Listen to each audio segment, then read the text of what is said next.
মইনামণিহঁত আজি তোমালোকৰ লগত আলোচনা কৰিব লৈছোঁ তৃতীয় শ্ৰেণী গণিতৰ প্ৰথম পাঠৰ পৰৱৰ্তী প্ৰশ্নসমূহ। গতিকে সকলোৱে ভিডিঅ'টো মন দি চাবা বুলি আশা ৰাখিলোঁ। ইয়াত আমাক এটা সংখ্যা দিছে, সংখ্যাটো হৈছে 235 আৰু এই সংখ্যাটো মুঠা আৰু কাঠিৰ সহায়ত আমাক চাবলৈ দিছে। ইয়াত দিছে আমাৰ এশৰ মুঠা 2টা, দহৰ মুঠা 3টা আৰু কাঠি দিছে 5ডাল। অৰ্থাৎ এশৰ মুঠা 2টা লগ লাগিলে হ'ব 200, দহৰ মুঠা 3টা লগ লাগি হৈছে 30 আৰু 5ডাল কাঠি, অৰ্থাৎ 200 যোগ 30 যোগ 5 সমান 235। আৰু 235ৰ বিস্তৃত ৰূপটো হ'ব 200 যোগ 30 যোগ 5। ইয়াৰ পিছত কৈছে 235 সংখ্যাটো মণিহলাত চাওঁ আহা। মণিহলাত আমাক একক, দশক, শতক এই তিনিঘৰ আঁকি লৈছে। প্ৰথমে এককৰ ঘৰত আছে 5টা মণিমালা, দশকৰ ঘৰত আছে 3টা মণিমালা আৰু শতকৰ ঘৰত আছে 2টা মণিমালা। অৰ্থাৎ 235ক আমি যদি একক, দশক, শতকৰ ঘৰত লিখোঁ তেতিয়া এককৰ ঘৰৰ তলত থাকিব 5, দশকৰ ঘৰৰ তলত থাকিব 3 আৰু শতকৰ ঘৰত থাকিব 2। ইয়াৰ পিছত দিছে মণিহলাত মণি গণনা কৰি সংখ্যা আৰু সংখ্যাবোৰৰ নাম লিখো আহা। লগতে সংখ্যাটো বিস্তৃত ৰূপটো লিখো আহা। এতিয়া আমাক এডাল মণিহলা দিছে আৰু মণিহলাডালত একক, দশক, শতক কৰি 3 ঘৰ আছে আৰু এই মণিহলা কেইডালত মণি সংখ্যা আছে আৰু এই মণি সংখ্যা কেইটা আমি গণনা কৰি সংখ্যাটো আমি লিখিব লাগে। এতিয়া প্ৰথমটোত আছে এককৰ ঘৰত এটা মণিমালা, অৰ্থাৎ এককৰ ঘৰত থাকিব 1। দশকৰ ঘৰত আছে 3টা মণিমালা, গতিকে ইয়াত হ'ব 3। আৰু দশকৰ ঘৰত কেইটা আছে? দশকৰ ঘৰত আছে 4টা। এতিয়া আমি সংখ্যাটো কিমান পালো? আমি সংখ্যাটো পালো 431। এতিয়া সংখ্যাটোৰ নাম কিমান হ'ব? সংখ্যাটোৰ নাম হ'ব 431 আৰু 431ৰ বিস্তৃত ৰূপটো হ'ব 400 যোগ 30 যোগ 1। 431ৰ বিস্তৃত ৰূপ কিমান হ'ব? 431ৰ বিস্তৃত ৰূপ হ'ব 400 যোগ 30 যোগ 1। ইয়াৰ পিছৰ প্ৰশ্নটোত দিছে একক, দশক আৰু শতকৰ ঘৰত। এককৰ ঘৰত আছে 1, 2, 3, 4, 5, 5টা মণিমালা, গতিকে আমি এককৰ ঘৰত কি লিখিম? এককৰ ঘৰত লিখিম আমি 5। দশকৰ ঘৰত কেইটা মণিমালা আছে? দশকৰ ঘৰত এটাও মণিমালা নাই, সেইবাবে তাত আমি লিখিম 0। আৰু শতকৰ ঘৰত কেইটা মণিমালা আছে? শতকৰ ঘৰত আছে 3। অৰ্থাৎ সংখ্যাটো আমি কিমান পালো? সংখ্যাটো পালো 305। এতিয়া সংখ্যাটোৰ নাম কিমান হ'ব? সংখ্যাটোৰ নাম হ'ব 305। 305টো আমি আখৰে লিখিব লাগিব আৰু 305ৰ বিস্তৃত ৰূপটো হ'ব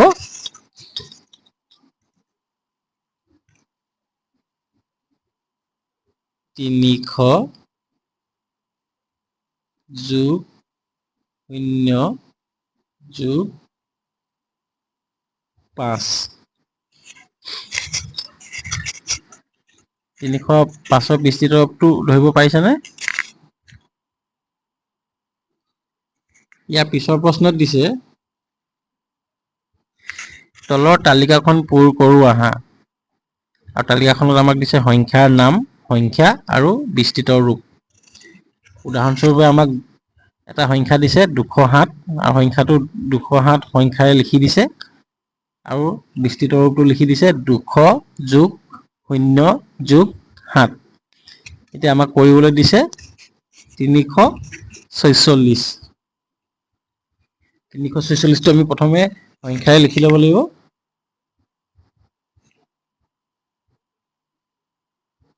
346। আৰু 346 বিস্তৃত ৰূপটো লিখিম এতিয়া আমি 300 যোগ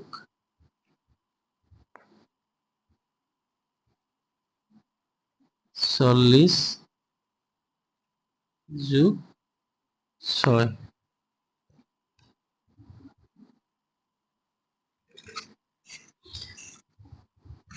ইয়াৰ পিছৰ প্ৰশ্নটো দিছে 415 415টো আমি এতিয়া সংখ্যাৰে লিখিম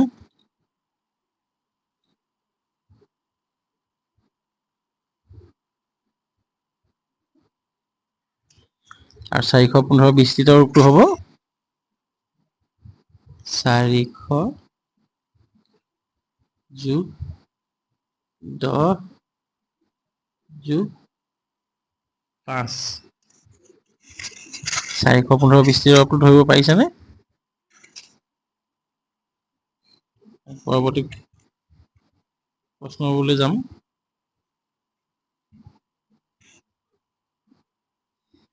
পিছৰ প্ৰশ্নটো আমাক দিছে তলৰ সংখ্যাবোৰ সংখ্যা ৰেখাত বহুৱা আহা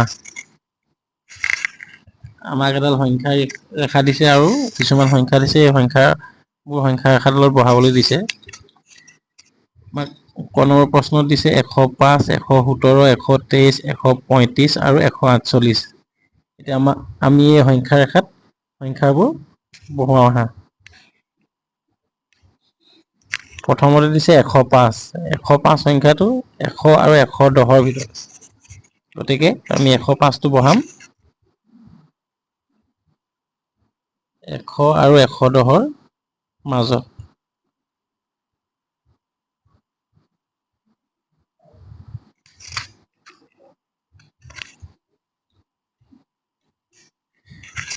ইয়াৰ পিছৰটো দিছে 117 সংখ্যাটো আছে 110 আৰু 120ৰ মাজত গতিকে আমি 117 সংখ্যাটো ক'ত বহুৱাম 110 আৰু 120ৰ ভিতৰত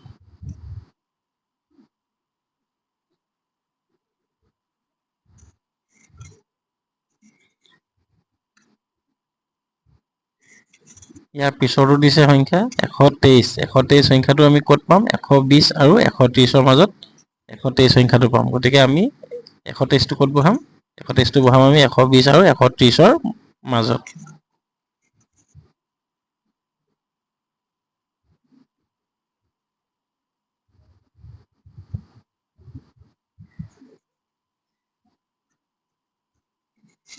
তাৰ পিছৰ সংখ্যাটো দিছে 135 সংখ্যাটো আমি ক'ত কাৰ মাজত পাম 135 সংখ্যাটো আমি পাম 130 আৰু 140ৰ মাজত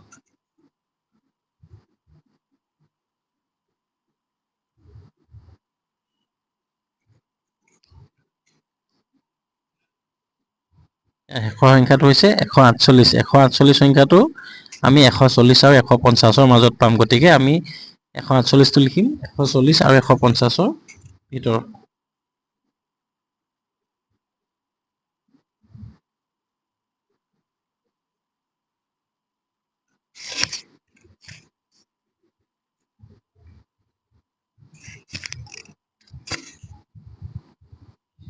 খ নম্বৰ প্ৰশ্নত দিছে 231 253 265 272 আৰু 289 আৰু সংখ্যা ৰেখাডাল আছে 230ৰ পৰা 290 লৈকে গতিকে এতিয়া আমাৰ প্ৰথম সংখ্যাটো আছে 231 সংখ্যাটো আমি 230 আৰু 240ৰ ভিতৰত পাম গতিকে আমি সংখ্যাটো বহাম 230 আৰু 240ৰ ভিতৰত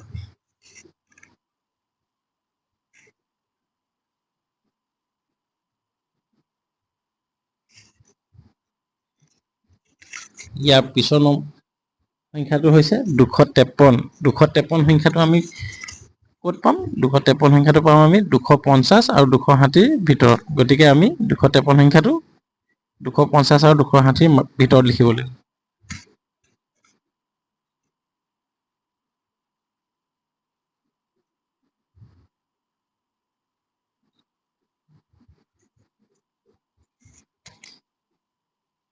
ইয়াৰ পিছৰ সংখ্যাটো হৈছে 265 সংখ্যাটো আমি ক'ত পাম 265 সংখ্যাটো পাম আমি 260 আৰু 270 ভিতৰত গতিকে আমি লিখিম 265 সংখ্যাটো 260 আৰু 270 ভিতৰত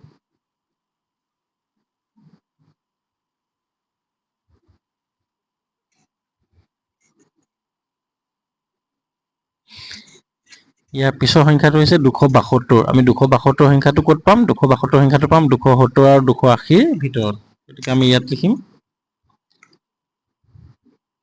272 শেষৰ সংখ্যাটো দিছে 289 289 সংখ্যাটো আমি কাৰ মাজত পাম আমি 289 সংখ্যাটো পাম 280 আৰু 290 ভিতৰত গতিকে আমি লিখিম 289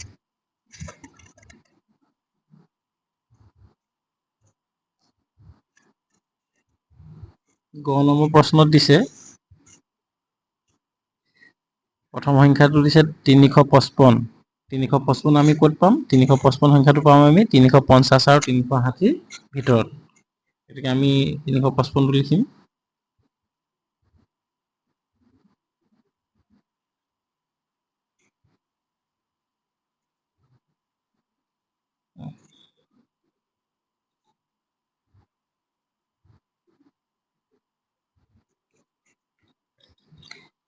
ইয়াৰ পিছৰ সংখ্যাটো দিছে 363 363 সংখ্যাটো আমি ক'ত পাম 363 সংখ্যাটো পাম 360 আৰু 370 ভিতৰত গতিকে আমি লিখিম ইয়াত 363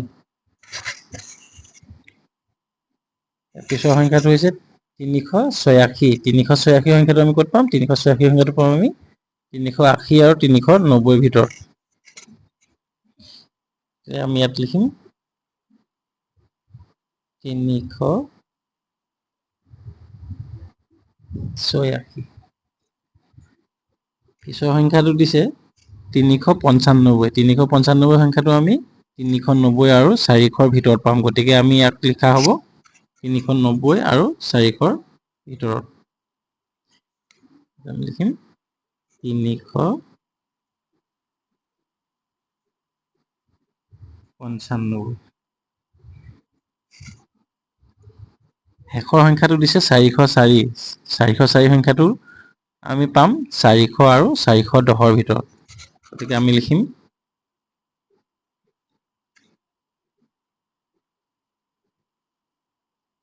404 পিছৰ প্ৰশ্নটোলৈ যাম পিছৰ প্ৰশ্নটোত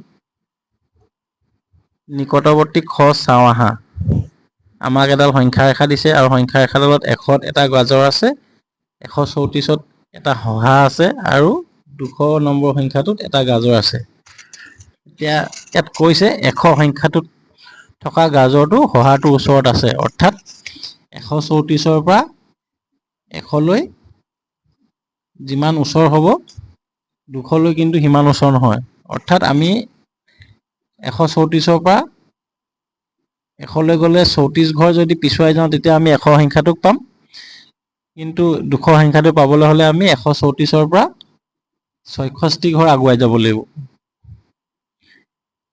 সেইবাবে ইয়াত লিখিছে যে 100 সংখ্যাটো থকা গাজৰটো হহাটোৰ ওচৰত আছে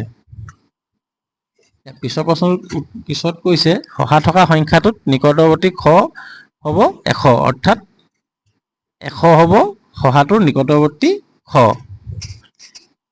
ঠিক তেনেদৰে আমাক এটা কৰিবলৈ দিছে হহাটোৰ নিকটৱৰ্তী খত ঘেৰ দিওঁ আহা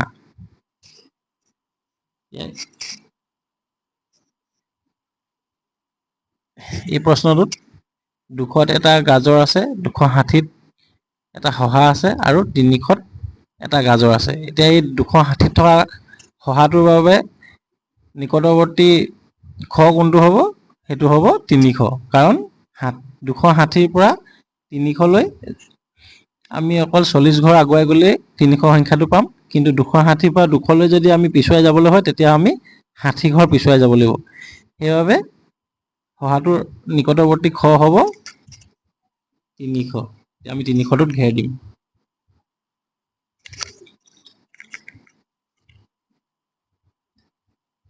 ইয়াৰ পিছৰ প্ৰশ্নটোত কৈছে 200ৰ পৰা আমাক 400লৈ এডাল সংখ্যা ৰেখা দিছে আৰু এই সংখ্যা ৰেখাডালৰ 300ত এটা গাজৰ আছে আৰু 340ত হহা এটা আছে আৰু 400ত আছে এটা গাজৰ। এতিয়া হহাটোৰ ওচৰত থকা গাজৰটো বা ওচৰত থকা খটো কোনটো হ'ব আমাক উলিয়াবলৈ দিছে। 340ৰ পৰা 400লৈ যদি আমি আগুৱাই যাওঁ তেতিয়া আমি কিমান ঘৰ আগুৱাই যাব লাগিব? তেতিয়া আমি আগুৱাই যাব লাগিব 60 ঘৰ। কিন্তু 340ৰ পৰা যদি আমি 40 ঘৰ পিছুৱাই যাওঁ তেতিয়া 300 সংখ্যাটোক পোৱা যাব। গতিকে হহাটোৰ বাবে নিকটৱৰ্তী খ হ'ব 300, কাৰণ 300লৈ 40 ঘৰ পিছুৱাই গ'লে 300 সংখ্যাটো পাব, কিন্তু 400 পাবলৈ হ'লে 60 ঘৰ আগুৱাই যাব লাগিব। গতিকে হহাটোৰ নিকটৱৰ্তী খ কোনটো হ'ব? হহাটোৰ নিকটৱৰ্তী খ হ'ব 300। ইয়াৰ পিছৰ প্ৰশ্নটোত কৈছে খালী বাকচত লিখো আহা। ক নম্বৰত দিছে 112ৰ নিকটৱৰ্তী খ। 112ৰ নিকটৱৰ্তী খ কোনটো হ'ব? 112ৰ নিকটৱৰ্তী খ হ'ব 100, কাৰণ 112ৰ পৰা 12 ঘৰ পিছুৱাই গ'লে আমি 100 সংখ্যাটো পাম, কিন্তু 200লৈ যদি আমি আগবাঢ়ি যাবলৈ হয় তেতিয়াহ'লে আমি কিমান ঘৰ আগবাঢ়িব লাগিব? তেতিয়া আমি 88 ঘৰ আগবাঢ়িলেহে 200 সংখ্যাটো পাম। গতিকে 112ৰ নিকটৱৰ্তী খ হ'ব 100।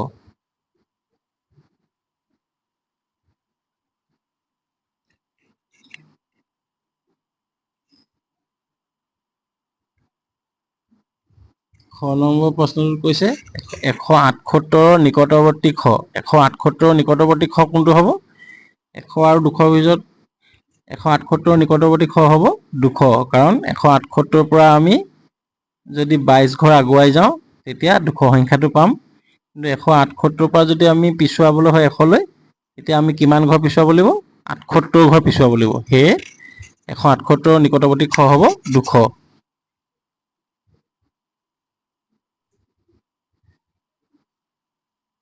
ইয়াত আমি লিখিম 200।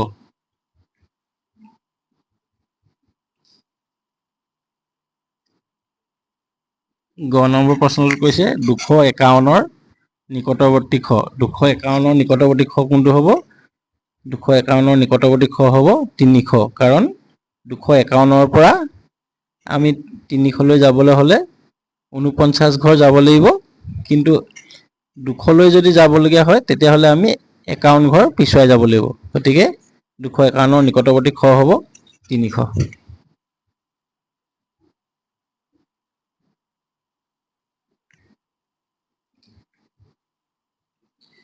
ঘ নম্বৰ প্ৰশ্নটো দিছে 414ৰ নিকটৱৰ্তী খ। 414ৰ নিকটৱৰ্তী খ কোনটো হ'ব? 414ৰ নিকটৱৰ্তী খ হ'ব 400, কাৰণ 414ৰ পৰা যদি আমি 14 ঘৰ পিছুৱাই যাওঁ তেতিয়া আমি 400 সংখ্যাটো পাম, কিন্তু 414ৰ পৰা যদি আমি 500লৈ আগুৱাই যাবলৈ হয় তেতিয়াহ'লে আমি 86 ঘৰ আগুৱাই যাব লাগিব। গতিকে 414ৰ নিকটৱৰ্তী খ হ'ব 400।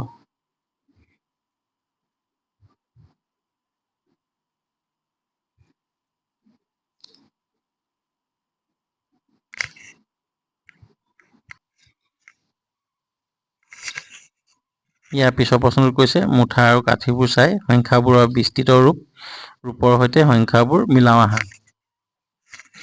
ইয়াত প্ৰথম ছবিটোত আমাক কিছুমান মুঠা আৰু কাঠি দিছে। দ্বিতীয় ছবিটোত সংখ্যাটো লিখা আছে আৰু তৃতীয় ছবিটোত সংখ্যাটোৰ বিস্তৃত ৰূপ দিয়া আছে। প্ৰথম ছবিখনত দিয়া আছে 102টা মুঠা আৰু 5ডাল কাঠি, অৰ্থাৎ 100 লগ লাগি হ'ব 200 আৰু 200ৰ লগত 5ডাল কাঠি লগ লগালে হ'ব 205, অৰ্থাৎ সংখ্যাটো হ'ব 205 উদাহৰণস্বৰূপে আমাক দেখাই দিছে কাঁড়চিন দি আৰু 205ৰ বিস্তৃত ৰূপ কি হ'ব 205ৰ বিস্তৃত ৰূপ হ'ব 200 যোগ 0 যোগ 5 এইটো আমাক উদাহৰণ হিচাপে দেখাই দিছে এতিয়া আমি পৰৱৰ্তী প্ৰশ্নসমূহ কৰিবলৈ চেষ্টা কৰিম নিজে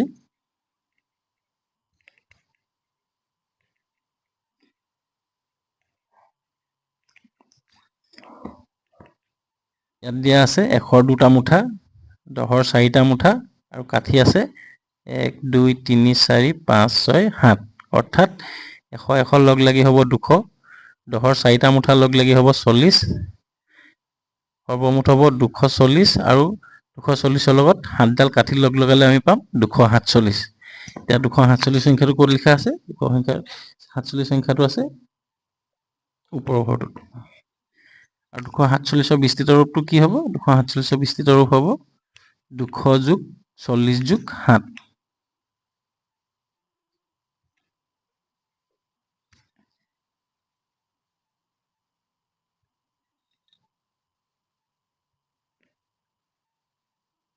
পিছৰ ছবিটোত আছে 100 দুটা মুঠা আৰু 10ৰ 5টা মুঠা অৰ্থাৎ 100 লগ লাগি হ'ব 200 আৰু 10ৰ 5টা মুঠা লগ লাগি হ'ব 50 অৰ্থাৎ 200 যোগ 50 সমান 250 250 সংখ্যাটো ক'ত লিখা আছে ইয়াত লিখা আছে আৰু 250ৰ বিস্তৃত ৰূপটো কিমান হ'ব 250ৰ বিস্তৃত ৰূপটো হ'ব 200 যোগ 50 যোগ 0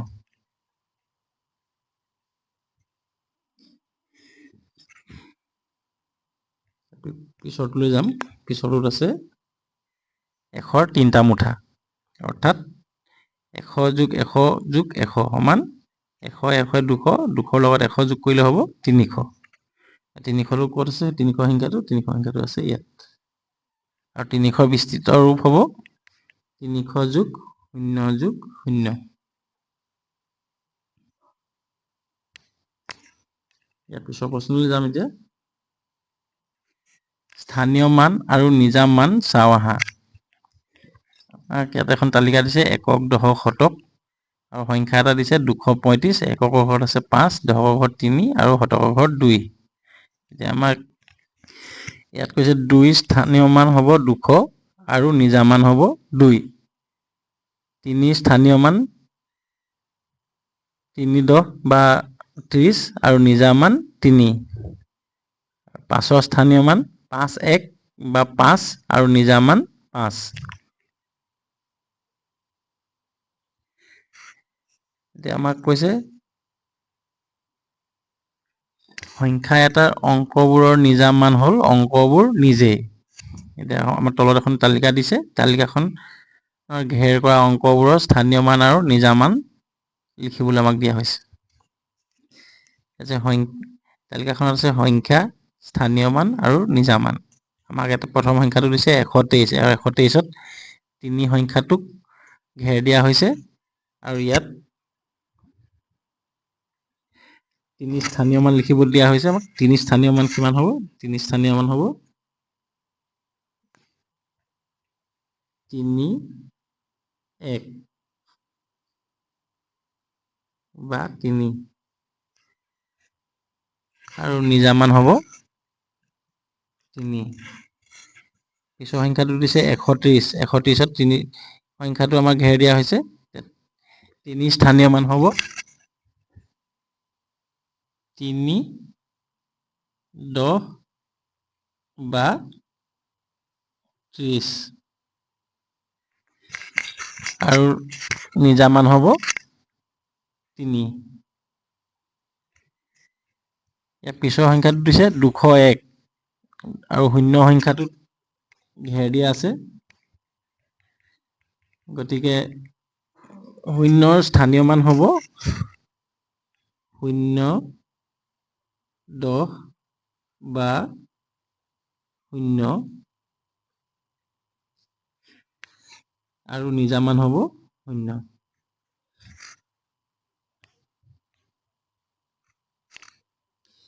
পিছৰ সংখ্যাটো দিছে 378 স্থানীয় মান হ'ব 8 সংখ্যাটো ঘেৰ দিয়া আছে গতিকে 8ৰ স্থানীয় মান হ'ব 8 1 বা 8